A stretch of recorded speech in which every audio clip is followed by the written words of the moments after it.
ایک نماز ہماری پوری زندگی کی کایا پلٹ سکتی ہے؟ کیا واقعی صرف 4 رکعتیں ہمارے برسوں کے دکھوں کا، ہمارے برسوں کی محرومیوں کا مداوع کر سکتی ہیں؟ کیا یہ ممکن ہے؟ تو ذرا دل تھام کے سنیں، میں آپ کو وہ سچے واقعہ سنانے جا رہا ہوں جو اس نماز کی حقیقت پہ مہر لگا دیں گے۔ دوستو یہ کہانیاں نہیں ہیں، یہ ان لوگوں کی زندگیوں کا نچوڑ ہے جنہوں نے اللہ کو پکارا اور اللہ نے انہیں جواب دیا۔ اب دوستو یہاں ایک ایسے شخص کا واقعہ ملتا ہے جسے ڈاکٹرز نے صاف جواب دے دیا تھا۔ اس کے گردے فیل ہو چکے تھے، جسم زرد پڑ چکا تھا اور زندگی کی امید دم توڑ رہی تھی۔ گھر والے مایوس تھے اور وہ شخص خود موت کا انتظار کر رہا تھا، لیکن اس نے ہار نہیں مانی۔ اس نے 27 رمضان کی اس مبارک رات میں صلاۃ و تسبیح کا ارادہ کیا۔ اس کا جسم اتنا کمزور تھا نا کہ وہ بامشکل کھڑا ہو سکتا تھا، اس کے پاؤں کانپ رہے تھے، لیکن اس نے اپنے دل میں کہا، یا اللہ اگر میرا مرنا ہی ہے، اگر میری زندگی کا چراغ گل ہونا ہی ہے تو میں تیرے حضور سجدہ تسبیح کرتے ہوئے مروں گا۔ میں اس حال میں مرنا چاہتا ہوں کہ میری زبان پہ تیری پاکی بیان ہو رہی ہو۔ دوستو یقین جانیے جب اس نے وہ 300 مرتبہ تسبیح مکمل کی نا، ایک ایک تسبیح پہ اپنے گناہوں کی معافی مانگی اور آخر میں سجدے میں گر کے اتنا رویا کہ مصلی آنسوں سے تر ہو گیا، تو اگلے ہی دن کا سورج ایک معجزہ لے کے طلوع ہوا۔ جب اس کی رپورٹ دوبارہ کی گئی تو ڈاکٹر اپنی آنکھوں پہ یقین نہیں کر پا رہے تھے۔ وہ بیماری جو میڈیکل سائنس کی نظر میں لا علاج تھی، اللہ کی تصویر نے اسے جڑ سے ختم کر دیا تھا۔ دوستو یہ ہے اس کلام کی طاقت، کیونکہ جب آپ سبحان اللہ کہتے ہیں نا تو آپ اس رب کی پاکی بیان کرتے ہیں جو مردوں میں جان ڈالنے پہ قادر ہے۔ اب یہاں ایک اور واقعہ ایک ایسی بیوہ ماں کا ہے جس کی جوان بیٹیاں گھر میں بیٹھی تھیں، عمریں گزرتی جا رہی تھی، لیکن کہیں سے کوئی رشتہ کوئی راستہ نظر نہیں آتا تھا۔ وہ ماں معاشرے کی باتوں پہ ٹوٹ چکی تھی۔ اس نے تہجد کے وقت مصلی بچھایا، صلاۃ التسبیح پڑھی اور ہر تسبیح پہ اپنی آنسوں کا نذرانہ پیش کیا۔ وہ کہتی ہے کہ میں نے تسبیح کے ایک ایک دانے پر اپنی بیٹیوں کا نصیب مانگا۔ دوستو ابھی مہینہ بھی نہیں گزرا تھا کہ اللہ نے غیب سے ایسے اسباب پیدا کیے کہ ان کے نصیب کے بند تالے کھل گئے اور ایسی جگہ سے رشتے آئے کہ دنیا حیران رہ گئی۔ صلاۃ التسبیح دراصل اللہ سے ڈائریکٹ ڈیل کرنے کا نام ہے۔ جب آپ 300 مرتبہ عرش کے کلمات پڑھتے ہیں نا تو کائنات کی ہر چیز آپ کے حق میں دعا کرنے لگتی ہے۔ لوگ اکثر مجھ سے کہتے ہیں کہ بھائی ہم نے بہت سے وظیفے کیے، بہت دعائیں مانگی، لیکن اثر نہیں ہوا۔ میں ان سے ایک ہی سوال کرتا ہوں، کیا آپ نے وہ نماز پڑھی جس کی وصیت خود اللہ کے نبی صلی اللہ علیہ وآلہ وسلم نے اپنے سب سے پیارے چچا کو کی تھی؟ ذرا اس منظر کی گہرائی میں جائیں۔ اللہ کے نبی صلی اللہ علیہ وآلہ وسلم اپنے چچا حضرت عباس رضی اللہ تعالیٰ عنہ کا ہاتھ اپنے ہاتھوں میں لے کے بیٹھے ہیں۔ چچا اور بھتیجے کا رشتہ کتنا خوبصورت ہوتا ہے نا۔ آپ صلی اللہ علیہ وآلہ وسلم اپنے چچا سے کتنی بے پناہ محبت کرتے تھے۔ آپ چاہتے تو انہیں دنیا کا کوئی بھی خزانہ دے دیتے، کوئی عہدہ دے دیتے، لیکن آپ نے فرمایا، اے میرے چچا کیا میں آپ کو ایک عطیہ نہ دوں؟ کیا میں آپ کو ایک تحفہ نہ دوں؟ یہ صلاۃ التسبیح دراصل ایک خاندانی تحفہ ہے۔ یہ وہ راز ہے جو عرش سے اترا ہے۔ اگر آج آپ کی بیٹی کا رشتہ نہیں ہو رہا، اگر آپ کا کاروبار ٹھپ ہو چکا ہے، یا اگر آپ پہ کسی نے جادو یا بندش کر دی ہے، آپ کی ترقی رک گئی ہے، تو یاد رکھیے دنیا کا کوئی کالا جادو، کوئی حسد، کوئی بندش صلاۃ التسبیح کے ان نورانی کلمات کا مقابلہ نہیں کر سکتی۔ یہ وہ تلوار ہے جو ہر رکاوٹ کو کاٹ کے رکھ دیتی ہے۔ آج کی اس 23ویں شب آپ کے پاس وہ سنہری موقع ہے کہ آپ اپنے رب کو منا لیں۔ کیا آپ ابھی بھی سستی کریں گے؟ کیا آپ ابھی بھی کہیں گے کہ نماز لمبی ہے؟ ذرا سوچیں، اگر اس آدھے گھنٹے کی بدولت آپ کی اگلی 40 سال زندگی پرسکون ہو جائے، آپ کی نسلیں سنور جائیں، تو کیا یہ سودا مہنگا ہے؟ جب اللہ کے نبی صلی اللہ علیہ وآلہ وسلم زمانہ دے رہے ہیں کہ اگلے پچھلے چھوٹے بڑے چھپے ظاہر تمام گناہ معاف ہو جائیں گے، تو پھر شک کی گنجائش کہاں رہ جاتی ہے؟ میرے دوستو اس سے پہلے کہ میں آپ کو ایک ایک قدم سمجھاؤں، ایک بہت ضروری بات اپنے پلے باندھ لیں۔ جیسے ہی آپ مسلح پہ کھڑے ہوں گے نا، اللہ اکبر کہہ کے نیت باندھیں گے، تو یاد رکھیے کہ شیطان اپنی پوری طاقت لگا دے گا کہ آپ یہ نماز پوری نہ کر سکیں۔ وہ آپ کا پیچھا مسلح تک کرے گا۔ آپ خود نوٹ کریں گے کہ عام نمازوں میں شاید ایسا نہ ہو، لیکن صلاۃ التسبیح میں جیسے ہی آپ تسبیح شروع کریں گے، آپ کو وہ باتیں یاد آنے لگیں گی جو آپ برسوں سے بھول چکے تھے۔ آپ کو گھر کے سودے سلف کا خیال آئے گا، آپ کو اپنے کاروبار کی فکر ستائے گی، یہاں تک کہ آپ کو یہ بھی یاد آنے لگے گا کہ فلاں الماری کی چابی کہاں رکھی تھی، یا فلاں بندے کو کیا جواب دینا تھا۔ دوستو یہ سب اتفاقیہ نہیں ہوتا، یہ شیطان کی پلاننگ ہوتی ہے۔ وہ جانتا ہے کہ اگر آج آپ نے یہ 300 تسبیحات مکمل کر لی نا، تو آپ اس کے چنگل سے ہمیشہ کے لیے نکل جائیں گے۔ آپ کے گناہوں کا رجسٹر صاف ہو جائے گا۔ وہ آپ کے ذہن میں وسوسے ڈالے گا تاکہ آپ کی گنتی خراب ہو جائے، آپ الجھ جائیں اور اکتا کے نماز چھوڑ دیں۔ وہ آپ کے دل میں ڈالے گا کہ چھوڑو یار، بہت دیر ہو گئی ہے، اب بھی تو بہت رکعتیں باقی ہیں۔ اگر نماز کے دوران آپ کا دھیان بھٹکنے لگے نا تو میری بات یاد رکھیں، گھبرائے نہیں۔ یہ اس بات کی نشانی ہے کہ آپ کی نماز اثر کر رہی ہے، تبھی تو دشمن حملہ کر رہا ہے۔ بزرگ فرماتے ہیں کہ جب خیال آئے تو اس کے پیچھے نہ جائیں، اسے آنے دیں اور جانے دیں۔ آپ بس اپنی زبان سے نکلنے والے لفظوں سبحان اللہ اور الحمدللہ پہ توجہ دیں۔ یہ سوچیں کہ کائنات کا بادشاہ جو دلوں کے حال جانتا ہے وہ اس وقت آپ کو دیکھ رہا ہے۔ اگر آپ کو لگے نا کہ آپ گنتی بھول گئے ہیں تو پریشان ہو کے نماز نہ توڑیں۔ جو عدد ذہن میں پکا لگے اس پہ یقین کر لیں اور آگے بڑھیں۔ اللہ تعالیٰ بہت غفور رحیم ہے، وہ کوئی حساب دان نہیں ہے، وہ آپ کی گنتی کا نہیں، آپ کے دل کی اس تڑپ کا حساب رکھتا ہے جو آپ کو آدھی رات کو مصلے پہ لے آئی ہے۔ میرے دوستوں، صلاۃ و تسبیح پڑھتے ہوئے جب تیسری رکعت آتی ہے نا تو نفس پہ سستی اور تھکن طاری ہونے لگتی ہے، جسم ٹوٹنے لگتا ہے۔ آپ کا جی چاہے گا کہ جلدی جلدی سجدے کر کے ختم کروں۔ یہاں آپ نے ہمت نہیں ہارنی، یہی وہ بارڈر ہے جسے پار کرتے ہی رحمت الہی کے دروازے کھلتے ہیں۔ اپنے آپ سے کہیے کہ اے نفس، تو دنیا کے کاموں کے لیے، موبائل چلانے کے لیے، دوستوں سے گپ شپ کے لیے گھنٹوں جاگ سکتا ہے، کیا اپنے پیدا کرنے والے رب کے لیے 10 منٹ مزید نہیں دے سکتا؟ ذرا سوچئے ان 4 کلمات کے بارے میں جو آپ پڑھ رہے ہیں۔ جب آپ سبحان اللہ کہتے ہیں نا تو آپ کائنات کو بتا رہے ہوتے ہیں کہ یا اللہ تو ہر عیب سے پاک ہے، تو ہر کمزوری سے پاک ہے، میری بیماری، میرا قرض، میری پریشانی تیری قدرت کے سامنے کچھ بھی نہیں ہے۔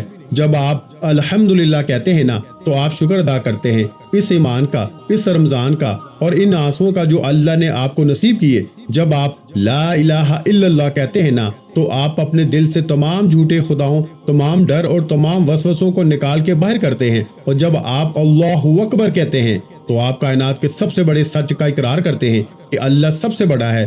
جب میرا اللہ سب سے بڑا ہے تو پھر میری مشکل بڑی کیسے ہو سکتی ہے؟ دوستو یاد رکھیے، صلاۃ و تسبیح کا اصل مزہ اس کی طوالت میں ہے۔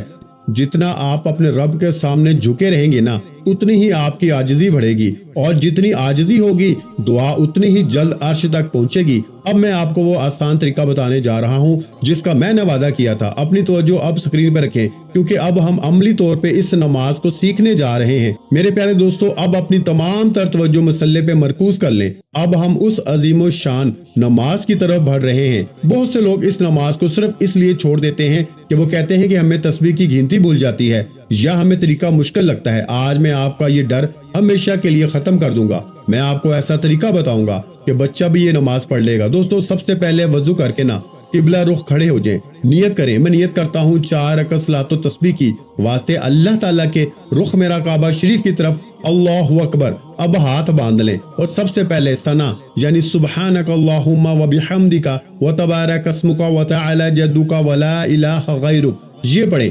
اب ذرا رک جائیں، یہاں سے تسبیح کا اصل سفر شروع ہوتا ہے۔ وہ تسبیح کیا ہے؟ سبحان اللہ والحمدللہ ولا الہ الا اللہ واللہ اکبر، سبحان اللہ والحمدللہ ولا الہ الا اللہ واللہ اکبر۔ دوستو، ابھی آپ نے سورہ فاتحہ نہیں پڑھی، ثنا کے فوراً بعد آپ نے مصلے پہ کھڑے کھڑے نا 15 مرتبہ یہ تسبیح پڑھنی ہے، سبحان اللہ والحمدللہ ولا الہ الا اللہ واللہ اکبر۔ یاد رکھیے، انگلیوں پر نہیں گننا کیونکہ نماز میں انگلیاں موڑنا مکروہ ہے، بلکہ آپ اپنی انگلیوں کے پوروں کے ہلکا سا دبا کے نا گنتی کریں۔ دوستو، اب آپ نے معمول کے مطابق سورہ فاتحہ پڑھنی ہے اور اس کے ساتھ کوئی بھی سورت، مثلا سورہ اخلاص میں لانی ہے۔ جیسے ہی آپ سورت مکمل کریں گے نا، اب رکوع میں جانے سے پہلے دوبارہ کھڑے کھڑے 10 مرتبہ وہی تسبیح پڑھنی ہے۔ کون سی؟ سبحان اللہ والحمدللہ ولا الہ الا اللہ واللہ اکبر۔ اب تک آپ کی ایک رکعت میں 25 بار تسبیح ہو چکی ہے۔ ذرا اس قیام کی لذت کو محسوس کریں۔ آپ اللہ کے سامنے کھڑے ہیں، اس کا کلام پڑھ رہے ہیں اور پھر اس کی پاکی بیان کر رہے ہیں۔ فرشتے اس منظر کو دیکھ کے رشک کرتے ہیں کہ ایک گناہگار بندہ اپنے رب کو منانے کے لیے کتنی محنت کر رہا ہے۔ دوستو، اب اللہ اکبر کہتے ہوئے رکوع میں چلے جائیں۔ رکوع میں پہلے 3 بار سبحان ربی العظیم، سبحان ربی العظیم، سبحان ربی العظیم کہیں اور پھر اسی حالت میں جھکے ہوئے 10 مرتبہ وہی تسبیح پڑھیں، سبحان اللہ والحمدللہ ولا الہ الا اللہ واللہ اکبر۔ اب گنتی ہوگی آپ کی 35۔ اب دوستو، جب آپ اللہ اکبر کہتے ہوئے رکوع میں جائیں گے نا تو یہاں آپ نے صرف جسمانی طور پر نہیں جھکنا، ذرا تصور کیجئے کہ آپ اس رب کے سامنے جھک رہے ہیں جس کے سامنے کائنات کے پہاڑ ریت بن جاتے ہیں، جس کے سامنے سمندروں کا پانی سمٹ جاتا ہے۔ جب آپ رکوع کی حالت میں 10 مرتبہ وہ تسبیح پڑھیں گے نا، تو ہر بار سبحان اللہ کہتے ہوئے یہ سوچیں کہ آپ اپنی کمر سے گناہوں کا وہ بوجھ اتار رہے ہیں جو برسوں سے آپ کو سیدھا نہیں ہونے دے رہا تھا۔ یہ 10 تسبیحات آپ کے تکبر کو، آپ کی انا کو اور آپ کی اکڑ کو توڑنے کے لیے ہیں۔ بزرگ فرماتے ہیں کہ جھکتا وہی ہے جس کے دل میں رب کی عظمت ہو، اور جو رب کے سامنے جھک جاتا ہے نا، رب اسے دنیا کے سامنے کبھی جھکنے نہیں دیتا۔ اب رکوع سے کھڑے ہو جائیں اور سمی اللہ لمن حمیدہ ربنا لک الحمد کہیں۔ اب سجدے میں جانے سے پہلے سیدھے کھڑے ہو کر دوبارہ 10 مرتبہ وہی تسبیح پڑھنی ہے، سبحان اللہ والحمد للہ ولا الہ الا اللہ واللہ اکبر۔